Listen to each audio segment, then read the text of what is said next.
विश्व गुरु एक ऐसा देश होता है जो अपने ज्ञान रूपी प्रकाश से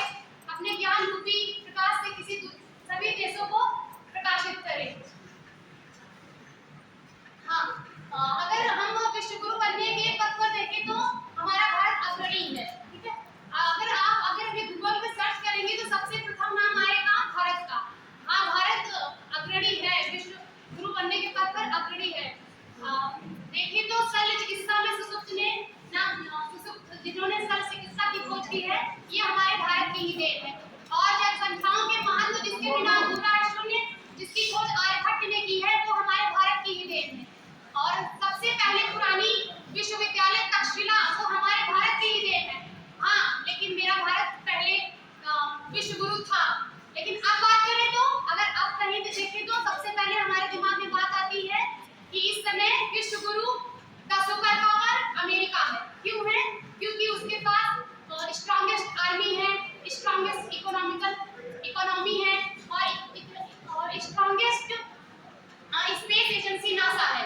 इसी वजह से अमेरिका ने पूरे विश्व में अपनी छवि बनाई हुई है। लेकिन अगर बात करें तो पिछले कुछ सालों से हमारा भारत विश्व गुरु बनने के पथ से थोड़ा सा पीछे हट गया है, लेकिन अब नहीं, क्योंकि हमारी जो इंडियन आर्मी है उसकी ताकत 100% बढ़ गई है। अब देखें तो हमारी जो आर्मी है विश्व की दूसरी सबसे बड़ी आर्मी है।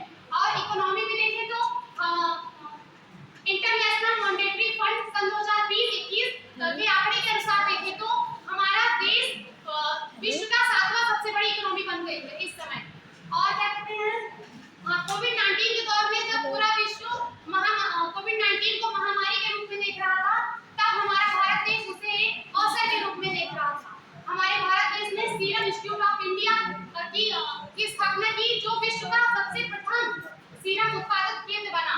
और हमारे भारत ने लगभग 170 देशों को, जैसे म्यांमार, भूटान, अमेरिका आदि को अपनी सीरम प्रदान भी की।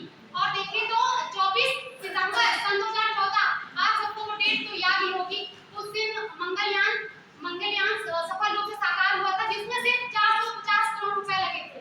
और ये सब देख के मुझे अनुभूति होती है कि हाँ, मेरा भारत देश क्या कहते हैं विश्व पथ पर अग्रसर है। और जैसे कि जब लॉकडाउन चल रहा था तो उस समय पूरा देश लॉकडाउन में लगा हुआ, पूरा विश्व लॉकडाउन में लगा हुआ था, लेकिन हमारा भारत देश स्टार्टअप, जिन्होंने क्या कहते हैं 8,301 स्टार्टअप को जन्म दिया, जिसमें से 70 स्टार्टअप यूनिकॉर्न के हैं। स्टार्टअप बढ़ेगा तो बिजनेस बढ़ेगा तो रोजगार बढ़ेगा।